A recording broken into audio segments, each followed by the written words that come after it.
Chemical shift of NMR spectroscopy, Part 1.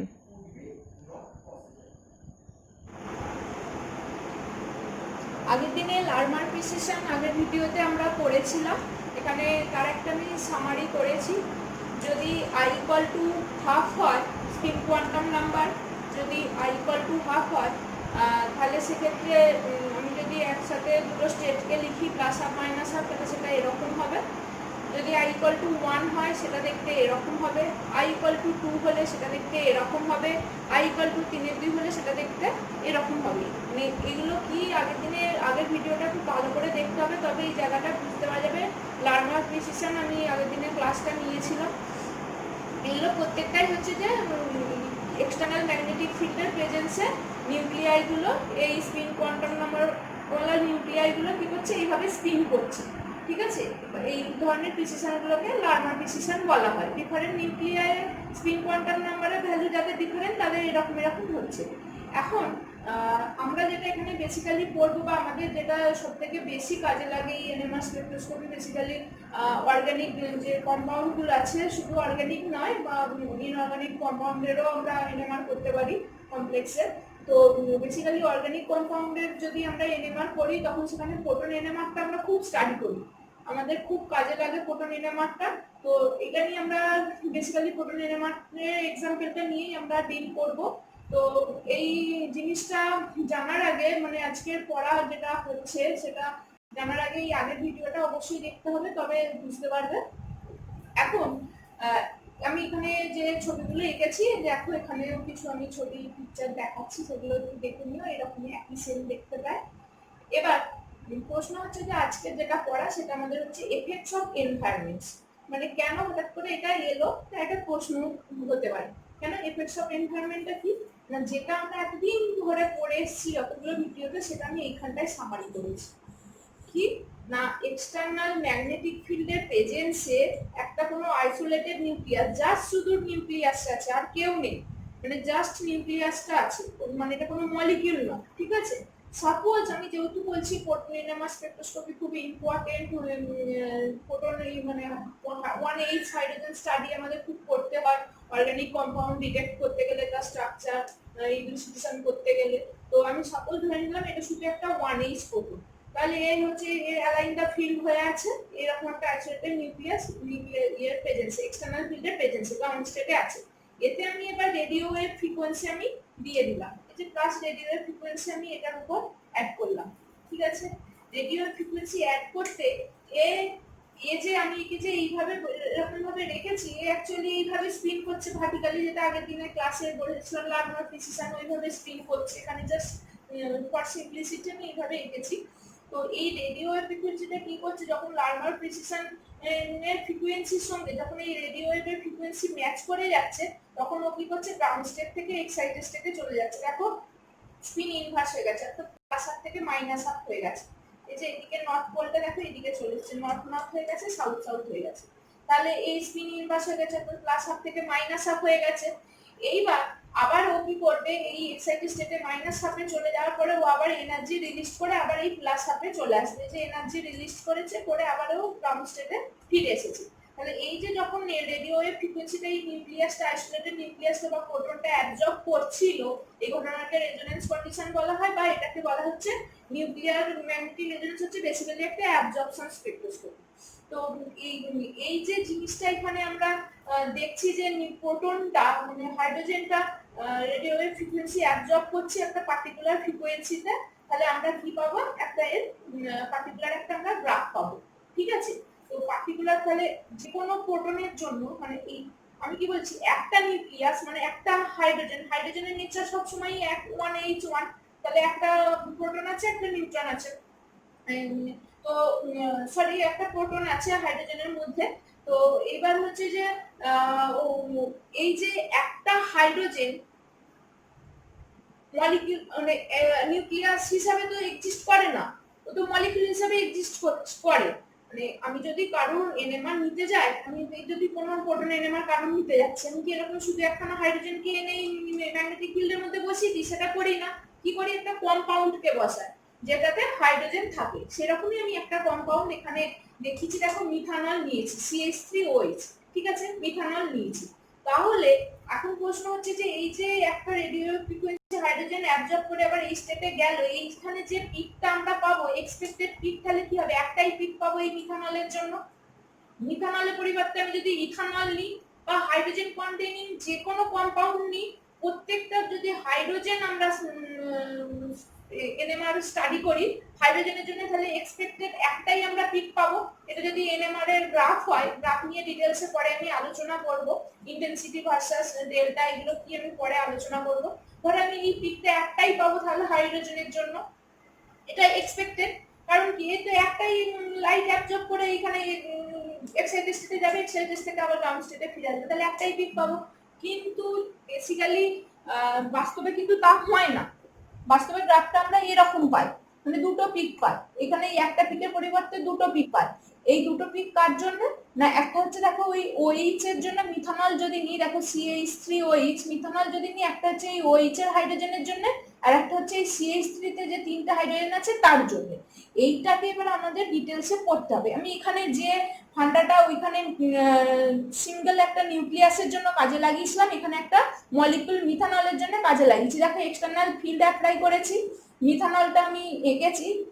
দেখো এই যে প্রোটন, তিনটে প্রোটনের নিউক্লিয়াসকে আমি এইভাবে অ্যালাইন দা ফিল, আমি ধরে নিলাম সবাই অ্যালাইন দা ফিল হয়েছে with in presence of external field. তাহলে এদিকে নর্থ সাউথ, এই প্রোটনের জন্য এইদিকে নর্থ সাউথ, এই প্রোটনের জন্য এইদিকে নর্থ সাউথ, এই প্রোটনটার জন্য এদিকে নর্থ সাউথ হয়ে আছে, অ্যালাইন দা ফিল হয়ে আছে, সবাই লো এনার্জি স্টেটে আছে, আমি ধরে নিলাম এক্সটার্নাল ম্যাগনেটিক ফিল্ডের প্রেজেন্সে। এরকম তো একটা মিথানল নেই, প্রচুর মিথানল আছে। আমি যখন মিথানল কম্পাউন্ডটা এনএমআর টিউবের মধ্যে ঢুকিয়ে যখন মেশিনের মধ্যে বসাবো, সেখানে তার একটা মিথানল থাকবে না, অসংখ্য থাকবে, এবং তাদের একখানা মিথানলের জন্য এরকম একটা এনভায়রনমেন্ট পাবো। এখানে দেখো হাইড্রোজেন কত রকমের আছে, দেখো এখানে একটা দুটো তিনটে, এই তিনটে হাইড্রোজেনের পাশে কে আছে, কার্বনের সাথে কানেক্টেড হয়ে আছে। এই হাইড্রোজেনটা কার সাথে কানেক্টেড হয়ে আছে, অক্সিজেনের সঙ্গে কানেক্টেড হয়ে আছে। তাহলে এদের দেখো এই তিনটে হাইড্রোজেনে আমরা এই জন্যই এই চারখানা হাইড্রোজেনের জন্য একখানা পিক পেতে পারতাম, কিন্তু পাইনি। তার কারণ হচ্ছে এনভায়রনমেন্টাল এফেক্টস, যেটা আমরা পড়তে চলেছি। এই এনভায়রনমেন্টের এফেক্টস এর জন্য এই তিনটে হাইড্রোজেন একই এনভায়রনমেন্টে থাকার জন্য এরা একটা পিক দিচ্ছে, এই হাইড্রোজেনটা একটা অন্য এনভায়রনমেন্টে থাকার জন্য একটা পিক দিচ্ছে। অর্থাৎ এখানে ইলেকট্রন ডেনসিটিটা, যে প্রোটনটা আমি স্টাডি করছি এনএমআর, তাদের চারপাশে, সেই প্রোটনের চারপাশে ইলেকট্রন ডেনসিটিটা ফ্যাক্টর করে যাচ্ছে। মানে এর চারপাশে হাইড্রোজেনের ইলেকট্রন আছে, কার্বনের ইলেকট্রন আছে, এই বন্ডগুলো তো বেসিক্যালি ইলেকট্রন ক্লাউড আছে, তাই না, বন্ডের মাঝে। তো এই ইলেকট্রনগুলো দায়ী হয়ে যাচ্ছে এই প্রোটনগুলোকে এনভায়রনমেন্ট আলাদা আলাদা করে দিচ্ছে। এখানে কার্বনের যা ইলেকট্রোনেগেটিভিটি, অক্সিজেনের ইলেকট্রোনেগেটিভিটি তাই নয়, তাহলে দুজনের ইলেকট্রোনেগেটিভিটি আলাদা আলাদা হওয়ার জন্য এই তিনটে প্রোটনের চারপাশে যে ইলেকট্রনের এনভায়রনমেন্ট আর এই প্রোটনের চারপাশে ইলেকট্রনের এনভায়রনমেন্টের একটা পার্থক্য হয়ে যাচ্ছে। ঠিক এই পার্থক্যের জন্য কি হয়, আমরা এরকম একটা পিক পাবো না। তখন এনভায়রনমেন্ট ডিফারেন্ট ডিফারেন্ট এনভায়রনমেন্টের জন্য একই, দেখো সবাই কিন্তু প্রোটন, সবাই 1H1, তাহলে সবার জন্য আমার এই পিক পাওয়ার কথা, কিন্তু যেহেতু প্রত্যেকটা প্রোটন আলাদা আলাদা এনভায়রনমেন্টে আছে, তার জন্য আমি আলাদা আলাদা পিক পাবো। যেহেতু এই তিনটে প্রোটন একই এনভায়রনমেন্টে আছে, এদের জন্য একটা পিক পেয়েছি, আর এই প্রোটনটা যেহেতু অন্য একটা এনভায়রনমেন্টে আছে, এর জন্য আবার আমি আলাদা করে পেলাম। এইটা তাহলে আমরা পাবো না, এই ধরনের পিক এনএমআর আমরা পাই না, গ্রাফ আমরা এরকম পাই। এখন তোমাদের মনের মধ্যে প্রশ্ন হতে পারে, তাহলে এনএমআর এর মধ্যে মিথানল দিলে শুধু কি প্রোটনেরই পিক পাবো, কার্বন অক্সিজেন দেবে না? এরাও তো নিউক্লিয়াস আছে, আগেই বলেছিলাম। কার্বন C12 আর অক্সিজেন যদি 16, এই দুটো আইসোটোপ হয়, এই দুটো আইসোটোপে কিন্তু এরা এনএমআর কি ইনঅ্যাক্টিভ। তার কারণ কি, দুটোই তো ইভেন, নিউট্রন প্রোটন দুটো ইভেন হয়ে গেলে I=0 হয়ে যায়, I=0 হয়ে গেলে তারা এনএমআর ইনঅ্যাক্টিভ হয়ে যায়। তাহলে কার্বন আর অক্সিজেন যদি এনএমআর অ্যাক্টিভ হয়ে থাকে, দেখো গোটা কম্পাউন্ডের মধ্যে শুধু হাইড্রোজেন পড়ে আছে, ঠিক আছে, তাহলে এই 1H হাইড্রোজেনটা হয়ে যাবে কি এনএমআর অ্যাক্টিভ, এবং শুধুমাত্র হাইড্রোজেনের জন্যই আমরা এনএমআর এর গ্রাফটা পাবো। তাহলে আমরা যে বেসিক্যালি যে জায়গাটাতে এখন চলে এসেছি সেটা আস্তে আস্তে একটু কমপ্লিকেসির দিকে ঢুকছি। মানে এতক্ষণ ধরে আমরা শুধুমাত্র একটা আইসোলেটেড নিউক্লিয়াসকে নিয়ে পড়ছিলাম, আইসোলেটেড নিউক্লিয়াসের স্পিন নিয়ে পড়ছিলাম। এবার তোমাদেরকে ভাবতে হবে এইরকম ভাবে যে এখানে লার্মার প্রিসিশন গুলো দিয়েছি, এখানে যেহেতু ফোটন এনএমআর স্টাডি করছি, তাহলে এখানে এই এই প্রিসিশনটা এখানে এইভাবে হচ্ছে, প্রত্যেকটা ফোটনের ক্ষেত্রে এই ধরনের প্রিসিশন হচ্ছে, এখানে কিন্তু মাথায় রাখতে হবে। যখনই রেডিও ওয়েভ দেবো তখন এই প্রত্যেকটা ফোটন কি হবে, এগেন্স্ট দ্য ফিল্ড চলে যাবে, মানে এর নর্থ ফিল্ডটা তখন এইদিকে চলে আসবে, এর নর্থ ফিল্ডটা এদিকে চলে আসবে, এর নর্থ ফিল্ডটা এদিকে, এর নর্থ ফিল্ডটা এদিকে, এগেন্স্ট দ্য ফিল্ড হয়ে যাবে। অর্থাৎ এই প্লাস হাফ থেকে এরা কি হয়ে যাবে, মাইনাস হাফে চলে যাবে। এই যে ঘটনাটা হচ্ছে এনভায়রনমেন্টাল এফেক্ট, এটাকে দুটো পার্টে ভাগ করতে পারি, একটা হচ্ছে কেমিক্যাল শিফট, একটা হচ্ছে স্পিন স্পিন কাপলিং। আমরা আজকে পরে যেটা পড়বো মানে ইম্পর্টেন্ট, সেটা ফার্স্ট পার্ট যেটা আছে সেটা হচ্ছে কেমিক্যাল শিফটটা আমরা আরো এবার ডিটেলসে পড়বো একটা এক্সাম্পল নিয়ে। আমি দেখলাম যে মলিকিউল যদি এরকম একটা field strength, external field strength দেওয়া হয়, তাহলে আমি বললাম নিউক্লিয়াসগুলো সবাই এরকম অ্যালাইন দ্য ফিল্ড হয়ে যাবে এবং ডিউ টু এনভায়রনমেন্টাল এফেক্টের জন্য এদের আলাদা আলাদা করে আমরা পিক পাবো। এটা হচ্ছে উইথ দ্য ফিল্ড। তাহলে আমি ধরে নিলাম সাপোজ আমি 100 megahertz radio wave frequency light আমি এই অবস্থায় এবার ফেললাম এই মলিকুলের উপর। ফেলার পরে ও তাহলে এই লাইটটা মানে এরা এমন সময় প্রিসেস করবে যে মানে এখানে দুটো জিনিস ভ্যারি করতে পারি, একটা হচ্ছে এই ফিল্ড স্ট্রেংথটা, এক্সটার্নাল ফিল্ড স্ট্রেংথটা দুটো আমাদের হাতে আছে, আর একটা হচ্ছে যে এই রেডিও ওয়েভ যে ফ্রিকোয়েন্সি লাইটটা পাঠাচ্ছি সেইটা। এখন আমি ধরে নিলাম ফর সেক অফ সিম্পলিসিটি যে আমি রেডিও ওয়েভ ফ্রিকোয়েন্সিটা, আমি এটা পরে একটু ডিটেলসে পরে বলবো যে কোনটা করলে কি হয় না হয়। রেডিও ওয়েভ ফ্রিকোয়েন্সিটা আমি ধরে নিলাম 100 মেগাহার্টজ ফিক্সড আমি রেডিও ওয়েভ এই মিথানলের উপর ফেলতে থাকলাম। এবার এখানে হচ্ছে এই যে এক্সটার্নাল ফিল্ডটা আছে এইটাকে আমি ভ্যারি করে করে যেতে পারি, ঠিক আছে, এইটাকে আমি চেঞ্জ করে করে যাব। তাহলে এমন একটা জায়গা হবে, এরা তো সবাই প্রিসেস করছে উইথ দ্য ফিল্ডে, সবাই এই ফোটনগুলো সবাই প্রিসেস করছে, তাহলে এমন এই ফিল্ড স্ট্রেন্থ বাড়িয়ে বাড়িয়ে বাড়িয়ে এমন একটা পজিশনে আসবে যেখানে এর যত ফিল্ড স্ট্রেন্থ বাড়াবো, এটার একটা মাথায় রাখবে, যত ফিল্ড স্ট্রেন্থ আমরা বাড়াবো তত কি হয়, তাদের লার্মার ফ্রিকোয়েন্সিটাও তত বাড়তে থাকে।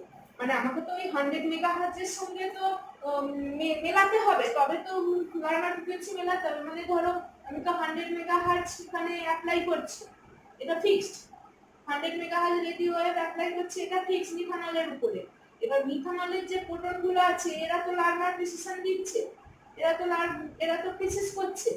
এখন এদের যে এই প্রিসিশন হওয়ার যে ফ্রিকোয়েন্সিটা, লার্মার ফ্রিকোয়েন্সিটা, এই লার্মার ফ্রিকোয়েন্সিটা সাথে এই 100 মেগাহার্টজটা কি হতে হবে, 100 মেগাহার্টজ যে লাইটটা ফেলছি ইনসিডেন্ট লাইটটা, তার যে করেসপন্ডিং ফ্রিকোয়েন্সিটা এটা কি করতে হবে, সমান হতে হবে, তবে তো রেজোন্যান্স হবে। তাহলে এই যে ফ্রিকোয়েন্সিটা তাহলে সমান হবে কি করে, আমি তো এখানে লাইট ফিক্স করে দিয়েছি, তাহলে আমাকে এখানে কি একমাত্র চেঞ্জ করতে পারি, একমাত্র চেঞ্জ করতে পারি আমি যেটা এক্সটার্নাল ফিল্ড স্ট্রেংথ যেটা আমার হাতে আছে, এই এক্সটার্নাল ফিল্ড স্ট্রেংথটা আমি যত বাড়াবো তত লার্মার ফ্রিকোয়েন্সিটা তত বাড়তে থাকে। মানে এক্সটার্নাল ফিল্ড স্ট্রেংথ ম্যাগনেটের আমি যত বাড়াবো, এটা যত বাড়াবো তত আমার লার্মার ফ্রিকোয়েন্সিটা কিন্তু কি তত আমার বাড়তে থাকে, প্রপোর্শনাল টু ডব্লিউ, মানে যেটা ওমেগা, যেটা লার্মার ফ্রিকোয়েন্সি আগের দিন আমরা পড়েছিলাম। তাহলে এই আমি যদি আরেকবার বলছি, রেডিও মিথানলকে আমি এক্সটার্নাল ম্যাগনেটিক ফিল্ডের প্রেজেন্সে নিয়ে আসলাম, নিউক্লিয়াইগুলো, প্রোটন নিউক্লিয়াইগুলো সবাই উইথ দ্য ফিল্ড অ্যালাইন হয়ে গেল, যেভাবে নর্থ পোল সাউথ পোল এখানে দেখানো হয়েছে। অ্যালাইন হয়ে যাওয়ার পর এখানে যে রেডিও ওয়েভ ফ্রিকোয়েন্সি দিলাম সেটাকে ফিক্সড করলাম, সেটা হচ্ছে ধরে নিলাম 100 মেগাহার্টজের দিলাম ফ্রিকোয়েন্সি। দেওয়ার পরে এইটা যখন এখানে দিলাম এবার এটা তো ফিক্সড, তাহলে একে এবার এর সাথে ফ্রিকোয়েন্সিটাকে ম্যাচ করাতে হবে, এর যে লার্মার প্রিসিশনের ফ্রিকোয়েন্সি, এই লার্মার প্রিসিশন ফ্রিকোয়েন্সি, তাহলে এর সাথে ম্যাচ করাতে গেলে ফ্রিকোয়েন্সি কি করে বাড়াবো না, ফিল্ড স্ট্রেংথ বাড়িয়ে, যত ফিল্ড স্ট্রেংথ বাড়াবো এক্সটার্নাল ম্যাগনেটিক ফিল্ডের ফিল্ড স্ট্রেংথ যত বাড়াবো তত ফ্রিকোয়েন্সি বাড়বে। তাহলে এরকম ফিল্ড স্ট্রেংথ বাড়াতে বাড়াতে একটা পজিশন আসবে যেখানে এদের এই ফিল্ড স্ট্রেংথ বাড়ানোর সাথে যে লার্মার ফ্রিকোয়েন্সি অ্যাচিভ করলো সেটার সাথে এর ফ্রিকোয়েন্সি যখনই ম্যাচ করে যাবে তখনই এ কি করবে, দেখো সবাই এগেইনস্ট দা ফিল্ড চলে যাবে। দেখো প্রত্যেকটা প্রোটনের রেসপেক্ট আমি এখানে দেখিয়েছি, দেখো এর সাউথ পোল সাউথ এদিকে আছে, নর্থ ঘুরে গেছে, এটা এর নর্থ এদিকে ছিল, এখানে এর নর্থ হয়ে গেছে, এরও নর্থ ঘুরে গেছে, দেখো এরও নর্থ এদিকে এসে গেছে, এরও নর্থ, প্রত্যেকটা প্রোটনের তাহলে কি হচ্ছে এরকম ফিল্ডটা জাস্ট ঘুরে গেছে, পোলটা ঘুরে গেছে, অর্থাৎ এরা সবাই এগেন্স্ট দ্য ফিল্ড, এদিকে ফিল্ড যাচ্ছিল নর্থ থেকে সাউথ, এরা সবাই দেখো প্রত্যেকটা প্রোটন এগেন্স্ট দ্য ফিল্ড চলছে। তার মানে তখনই নিউক্লিয়ার ট্রানজিশনটা ঘটলো বা অ্যাবজর্পশন হলো, তখনই আমরা কি হবে এনএমআর পিকটা ঠিক সেই পার্টিকুলার ফ্রিকোয়েন্সি বা সেই পার্টিকুলার ম্যাগনেটিক ফিল্ড স্ট্রেন্থে আমরা পাবো। এখানে যেহেতু ফ্রিকোয়েন্সিটা ফিক্সড, মানে রেডিও এর ফ্রিকোয়েন্সিটা যেহেতু ফিক্সড করে দিচ্ছি, তাহলে কোন ম্যাগনেটিক স্ট্রেন্থটা, এই যে ম্যাগনেটিক স্ট্রেন্থের সাথে এটা প্লট করা হয় গ্রাফটা, ডিটেলসে যাবো যখন আরো ক্লিয়ার হবে, তাহলে কোন ম্যাগনেটিক ফিল্ডে এটা পিকটা পেলাম সেটা আমরা ক্ল্যারিফাই করতে পারবো, বুঝতে পারবো। এই হচ্ছে আমার টোটাল এনএমআর এর ঘটনা।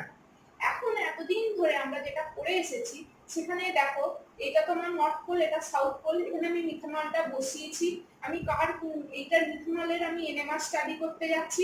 এনএমআর স্টাডি করতে গিয়ে আমি এতদিন ধরে যা করে এসেছি, শুধু এই একটা ইন্ডিভিজুয়াল শুধু প্রোটন করে এসেছি, কোনো মলিকিউল করে আসিনি। তাহলে এই প্রোটনটা আমি ধরে নিলাম সাপোজ এরকম দেখতে, এটা একটা ধরো নিউক্লিয়াস, এই যে প্রোটনটার নিউক্লিয়াস হাইড্রোজেন, মানে এটা হচ্ছে যে হাইড্রোজেন নিউক্লিয়াসটা, আর এই হাইড্রোজেনের আর একটা তো ইলেকট্রন আছে, এটা।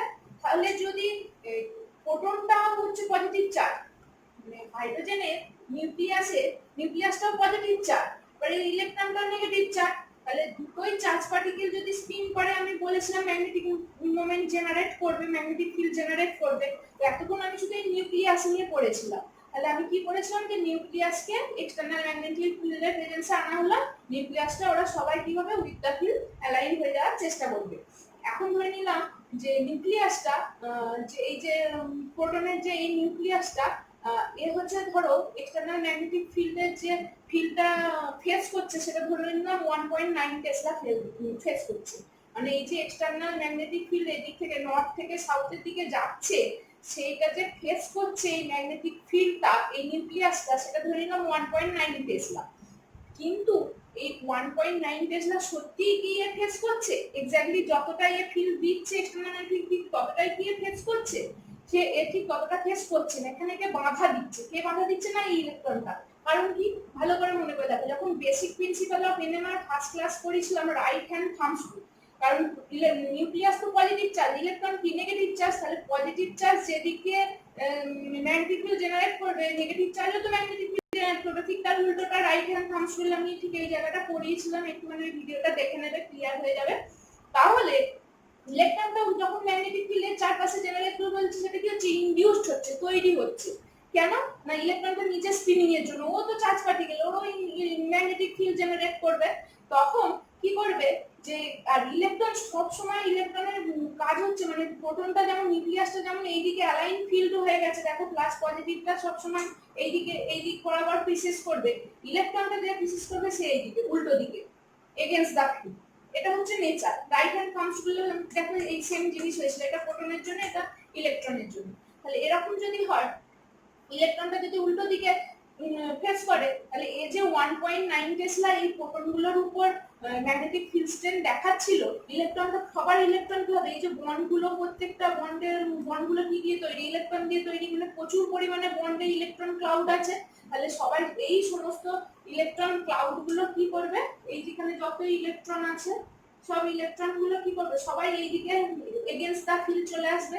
এগেইনস্ট দা ফিল্ড যদি চলে আসে, তাহলে এই যে ফিল্ড, এক্সটার্নাল ম্যাগনেটিক ফিল্ড যেভাবে এই নিউক্লিয়াসের উপর দিচ্ছিল 1.9 টেসলা, ডিউ টু এই ইলেকট্রনের অপোজ করার জন্য, তখন কি হবে? এদের এই যে নিউক্লিয়াসটা, তখন এই আর 1.9 টেসলা ফিল্ড স্ট্রেন্থ ফেস করবে না, তখন কিছুটা কমে যাবে। সাপোজ আমি ধরে নিলাম 1 টেসলা, মানে ইলেকট্রনটা ক্যান্সেল করে দিচ্ছে কিছুটা, করে দেওয়ার পরেও নিউক্লিয়াসটা যেটা 1.9 টেসলা ফেস করতে পারতো এক্সটার্নাল ম্যাগনেটিক ফিল্ড, কিন্তু সে এখন করছে 1 টেসলা ফেল করছে। কেন ফেস করছে? তার কারণ কি না ইলেকট্রনটা অপোজ করছে এক্সটার্নাল ম্যাগনেটিক ফিল্ডকে, তার জন্য এই ঘটনাটা ঘটছে। তাহলে থ্যাঙ্কস টু ইলেকট্রনকে আমাদের খুব থ্যাঙ্কস জানানো দরকার। যদি ইলেকট্রন না থাকতো, একবারও ভেবে দেখেছো যে যদি ইলেকট্রনটা এরকম বেয়াদবি না করতো, মানে অপোজিশনে না যেত, তাহলে কি হতো? মানে ইলেকট্রনের বেয়াদবির জন্যই তো আমরা আলাদা আলাদা প্রোটনগুলোকে সিগনিফাই করতে পারছি, মানে এদের এনভায়রনমেন্ট আলাদা হয়ে যাচ্ছে। ইলেকট্রনের জন্যই তো এই তিনটে প্রোটনের এনভায়রনমেন্ট যা, এই প্রোটনের এনভায়রনমেন্ট আমরা আলাদা করতে পারছি, তবেই আমি এই পিকটা পাচ্ছি।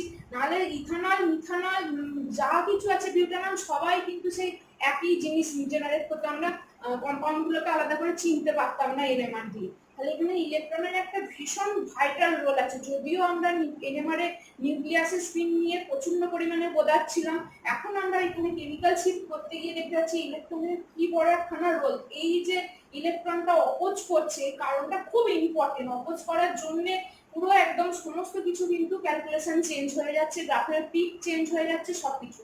তাহলে এখান থেকে আমরা মোটামুটি এটা বুঝতে পারছি যে ইলেকট্রন ডেনসিটিটা একটা ভীষণ ভাবে ফ্যাক্টর করছে, যে একটা ফোটন এনএমআর যদি আমরা ড্র করি গ্রাফ, তাহলে সেই ফোটনটা কোথায় পিক দেবে, পার্টিকুলার বিভিন্ন কম্পাউন্ডের জন্য বিভিন্ন জায়গায় যে পিক দিচ্ছে, সেটা কিন্তু দায়ী কিন্তু ইলেকট্রনটা কিন্তু ভীষণ ভাবে এখানে একটা রোল প্লে করছে। এবার আমরা একটু কেমিক্যাল শিফটের ম্যাথমেটিক্যাল ফর্মুলায় আসবো। এখনো যদিও ক্লিয়ার হয়নি যে কেমিক্যাল শিফট জিনিসটা কি, শেষের দিকে যত ভিডিওটা না দেখা অবধি ক্লিয়ার হবে না। তাহলে এখানে এই যে ঘটনাটা, এটা আমি এবার ম্যাথমেটিক্যালি আমি একটু বোঝার চেষ্টা করব যে বি এফেক্টিভ সমান তাহলে হবে B apply minus B induce. B effective মানে কি না, নিউক্লিয়াসটা আলটিমেটলি ইলেকট্রনটা অপোজ করার পর কতটা এক্সটার্নাল ফিল্ডকে ফেস করছে, এটা হচ্ছে বি এফেক্টিভটা হচ্ছে সেইটা। নিউক্লিয়াসটা আলটিমেটলি কতটা এফেক্টিভলি এক্সটার্নাল ফিল্ড ফেস করতে পারছে, সেই ম্যাগনেটিক ফিল্ডের স্ট্রেংথটা হচ্ছে বি এফেক্টিভ, মানে টোটাল কতটা ফিল্ড এক্সপিরিয়েন্স করছে নিউক্লিয়াসটা, সেটা হচ্ছে বি এফেক্টিভ। অ্যাপ্লাইড মানে অরিজিনালি কতটা দিয়েছিলাম, যেটা হচ্ছে এখানে এক্সাম্পল হিসেবে নিয়েছিলাম 1.9 দিয়েছিলাম। বি ইনডিউস মানে যেটা ইলেকট্রন নিজের চারপাশে একটা যে ম্যাগনেটিক মোমেন্ট জেনারেট করে অপোজ করছে, সেটা কত করছে না, এই যে ইলেকট্রনটা 0.9 টেসলা করছে। 0.9 টেসলা যদি করে, তবে আলটিমেট এই যে ইলেকট্রনটা অপোজ করার জন্যই তো আলটিমেট নিউক্লিয়াসটা 1 টেসলা ফেস করছে, যেটা এফেক্টিভ নিউক্লিয়াস এফেক্টিভ স্ট্রেংথটা এক্সটার্নাল ফিল্ডে, তাহলে সেটা হবে 1.0 টেসলা। মানে এটা জাস্ট একটা কোরিলেট করলাম ম্যাথমেটিক্যাল এক্সপ্রেশনের সাথে। এখন এই যে নিউক্লিয়াসটা লার্নার প্রিসিশন করছে, আমি এখানে বলছিলাম যে এক্সটার্নাল ম্যাগনেটিক ফিল্ড স্ট্রেংথটা প্রপোর্শনাল টু ওমেগা এলএফ, মানে হচ্ছে লার্নার ফ্রিকোয়েন্সি ইনকে ওমেগা এলএফ দিয়ে লেখা আছে। তাহলে এইটা যখন এটার সাথে প্রপোর্শনাল, অর্থাৎ এই মিথানলটা যখন উইথ দ্য ফিল্ড অ্যালাইন হয়েছিল, এখানে ফিক্সড আমি রেডিয়েশন 100 মেগাহার্টজ দিয়েছি, যত এটা যেহেতু ফিক্সড করে দিচ্ছি, তাহলে এটা আমাকে চেঞ্জ করতে হবে রেজোন্যান্স হতে গেলে। তাহলে এক্সটার্নাল ম্যাগনেটিক ফিল্ডটা আমি কি হচ্ছে বাড়িয়ে বাড়িয়ে যাচ্ছি, তত এর লার্মার ফ্রিকোয়েন্সি, এই ফোটনগুলোর লার্মার ফ্রিকোয়েন্সি তত বেড়ে বেড়ে যাচ্ছে। এবং একটা সময় যখন এই 100 মেগাহার্টজের সাথে এই ফ্রিকোয়েন্সিটা ম্যাচ করে যাবে সেই ফিল্ডে, তখন এ কি হয়ে যাবে, নিউক্লিয়ার ট্রানজিশন ঘটবে, তখন কি হয়ে যাবে, অপোজ করে যাবে। এটা হচ্ছে উইথ দ্য ফিল্ড ছিল, এটা কি হয়ে যাবে, অ্যান্টি প্যারালাল হয়ে যাবে, ফিল্ডের এগেনস্টে চলে যাবে, যে নর্থ নর্থ চলে এসছে মিথানলের ফোটনগুলো। এই যে ফান্ডাটা যেটা ফোটনের ক্ষেত্রে হচ্ছে, সেম ঘটনা তো ইলেকট্রনের ক্ষেত্রেও হচ্ছে। মানে যখনই তুমি ফিল্ড স্ট্রেংথ বাড়াচ্ছ, ফোটনের যে লার্মার ফ্রিকোয়েন্সি বেড়ে বেড়ে যাচ্ছে, সাথে করে এর মধ্যে যে ইলেকট্রনটা আছে, ওখানে বলেছিলাম তারও তাহলে স্পিনিং পাওয়ার তারও বেড়ে যাবে। তাহলে তার ইলেকট্রনের জন্য তার চারপাশে যে ম্যাগনেটিক ফিল্ড জেনারেট করছে, সেটাও তাহলে বেড়ে যাবে। তাহলে এই যে বি ইনডিউসটা এসেছে, যেটা 0.9 টেসলা এখানে ধরে নিয়েছিলাম, বি ইনডিউসটা যেটা এসেছে সেটা তো ইলেকট্রনের জন্য, ইলেকট্রনের চারপাশে যে ম্যাগনেটিক ফিল্ড জেনারেট করছে সেইটা। তাহলে বি ইনডিউসটাও যত অ্যাপ্লাইড ফিল্ড তুমি বাড়াবে, বি ইনডিউসটাও তত বাড়বে, সেটাও তাহলে প্রপোর্শনাল হবে। তাহলে বি ইনডিউস সমানে প্রপোর্শনালিটিটাকে তুলে দিলে চলে আসবে সিগমা ইন্টু বি অ্যাপ্লাইড। সিগমাটা কি না, সিগমাটা হচ্ছে শিল্ডিং কনস্ট্যান্ট। তাহলে এই ভ্যালুটা বি ইনডিউসের ভ্যালুটা আমি যদি এই এক্সপ্রেশনে বসিয়ে দিই, আলটিমেট আমি যে এক্সপ্রেশনটা পাবো সেটা হচ্ছে এইটা। তো এখানে দুটো টার্ম শিল্ডিং ডিশিল্ডিং আছে, সেটাও আমরা বুঝবো, সেটা একটুখানি পরের দিনেই বুঝবো। এখানে যে ভিডিওটাতে কেমিক্যাল শিফট জিনিসটা কি, ফাইনাল এই টোটাল যা কনসেপ্ট এতক্ষণ ধরে পড়ালাম, এবার ফাইনাল মিথানল এক্সাম্পলটা দিয়ে আলটিমেট কেমিক্যাল শিফট কি সেটাতে এবার আসছে।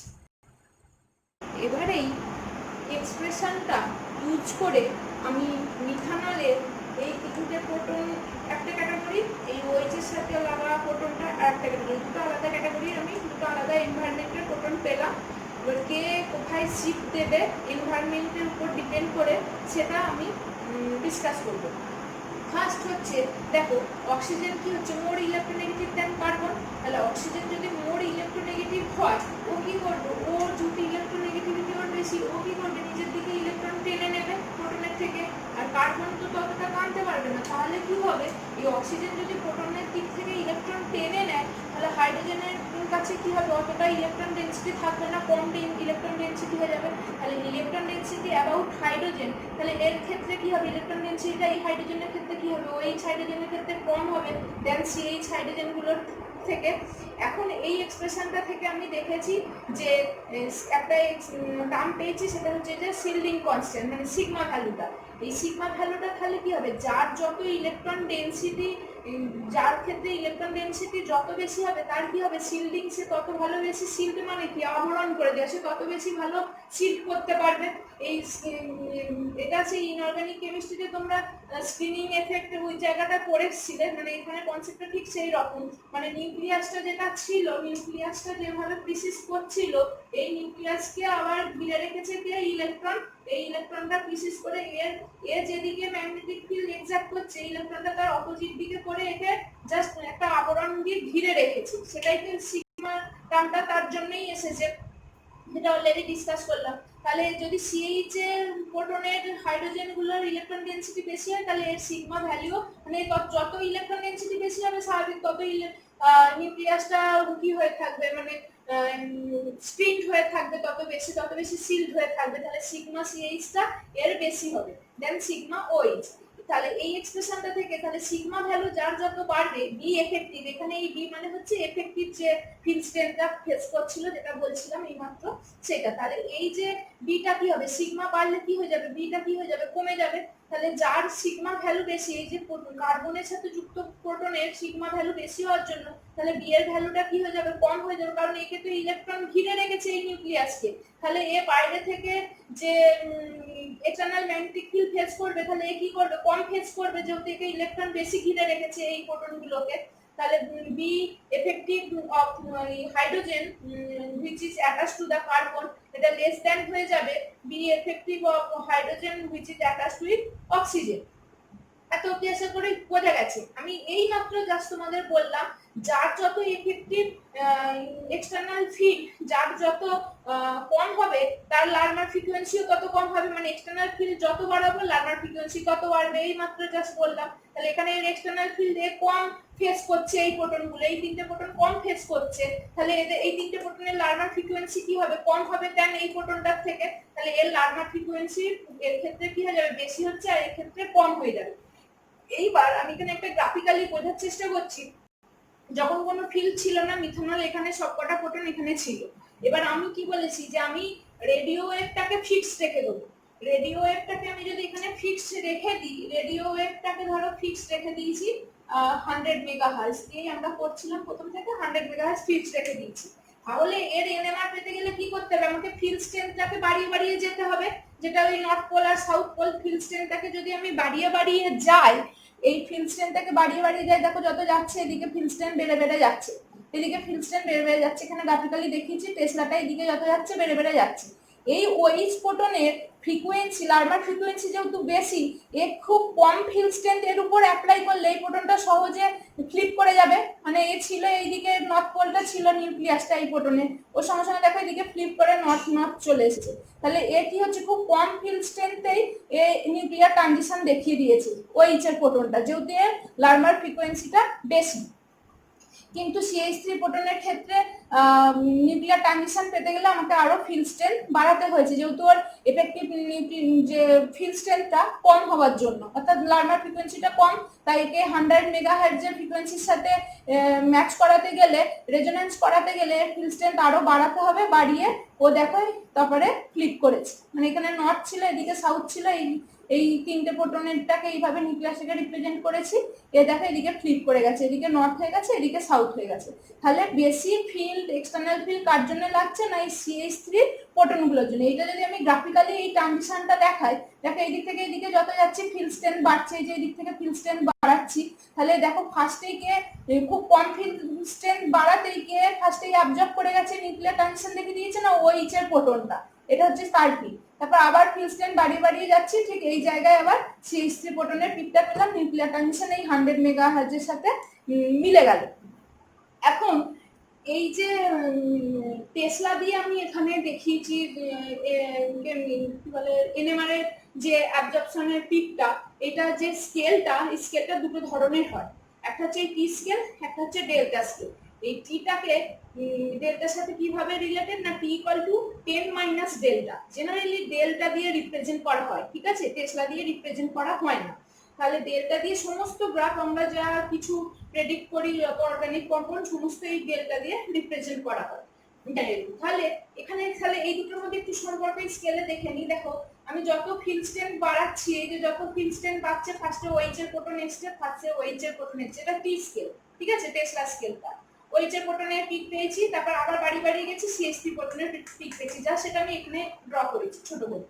তাহলে টিটা আর ডেল্টাটা কি একে অপরের ইনভার্স, কারণ যত আমার টি বাড়বে ডেল্টা কি হবে তত কমবে। তাহলে টিটা যদি 0 এই দিক থেকে হয়, ডেল্টার ক্ষেত্রে স্কেলের 0টা এই দিক থেকে উল্টো দিক থেকে শুরু হয়, মানে 0টা এই দিক থেকে আসে।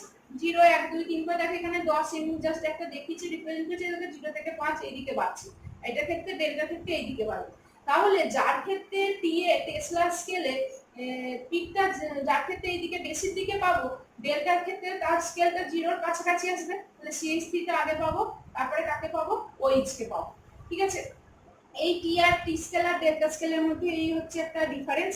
এরপরে আমরা যেটা আসবো সেটা হচ্ছে কেমিক্যাল শিফটের যে নামটা কেমিক্যাল শিফট, সেটা কি না সেটা আমি একটুখানি জাস্ট এখানে বলে নিই। তাহলে এতক্ষণ যা করলাম, তাহলে আমি একই প্রোটনের জন্য, একই নিউক্লিয়াসের জন্য আমি কি পাচ্ছি না দুটো আলাদা আলাদা এনএমআর পিক পাচ্ছি, দুটোই কিন্তু হাইড্রোজেনের জন্য, কিন্তু কেমিক্যাল এনভায়রনমেন্ট আলাদা হয়ে যাওয়ার জন্য এদের পিক পজিশনগুলো ডিফারেন্ট ফিল্ড স্ট্রেংথে আমি পাচ্ছি।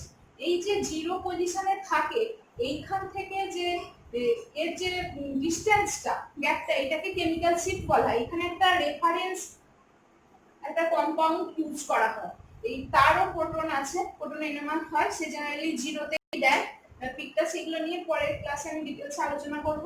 তাহলে এখান থেকে এইখানে যে মানে এটা যদি আমি স্ট্যান্ডার্ড ধরে নিই, রেফারেন্স ধরে নিই, যে শুধু যখন প্রোটন নিউক্লিয়াসটা আছে এইচ আর কেউ নেই, সেইখানে সব প্রোটনেরই এখানে পাওয়ার কথা ছিল, কিন্তু এনভায়রনমেন্ট চেঞ্জ হয়ে যাওয়ার জন্য ওরা বিভিন্ন পজিশনে, একই নিউক্লিয়াস বিভিন্ন পজিশনে দিচ্ছে এনভায়রনমেন্ট চেঞ্জ হয়ে যাওয়ার জন্য। তাহলে আমরা কেমিক্যাল শিফট বলতে সেই জায়গাটা বুঝি যে আইডেন্টিক্যাল নিউক্লিয়ার, মানে দুটোই proton, identical nuclear give rise to different absorption position, দুজনে আলাদা আলাদা absorption position দিচ্ছে when in different chemical surroundings, একজন অক্সিজেনের সঙ্গে আছে, একজন কার্বনের সঙ্গে আছে, যখন আলাদা ডিফারেন্ট কেমিক্যাল সারাউন্ডিং এর মধ্যে থাকছে, এখানে কার্বন আর অক্সিজেনের সাথে আছে, তখন এরা কি করছে আলাদা আলাদা পিক পজিশন দিচ্ছে একই নিউক্লিয়ার। তাহলে এই রিজনের জন্য separation between absorption of this pick is usually referred to chemical shift, মানে এর এখান থেকে এখানে যে সেপারেশন হচ্ছে, এইটার এখান থেকে যে এখানে যে সেপারেশনটা, এটাকে আমরা কেমিক্যাল শিফট বলে থাকি। এই যে রেফারেন্স বা স্ট্যান্ডার্ডটা কি কাজে লাগে বা কাকে নেওয়া হয়, সেটা আমরা কেমিক্যাল শিফটেরই আর একটা নেক্সট ভিডিও বানাবো, সেটাতে আমি বলবো।